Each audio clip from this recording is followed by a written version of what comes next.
R4000 se krag in 'n maand as 'n enkel ma met 'n 1-jarige seentjie.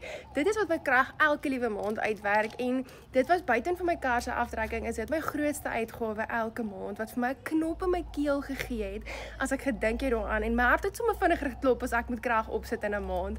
Maar vandat ek digital marketing doen, is dit nie meer vir my 'n probleem nie. Ek hoef nie meer daaroor te stres nie en ek kan dit doen sonder dat my hart vinniger klop, want ek het geleer om social media te gebruik om geld te maak van my foon af.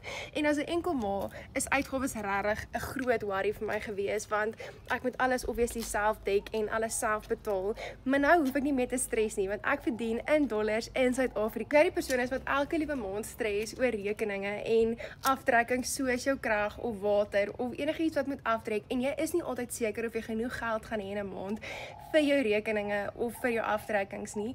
Los my yes in die comments of stuur my WhatsApp. My nommer is in my bio dat ek vir jou kan wys hoe ek in dollars in Suid-Afrika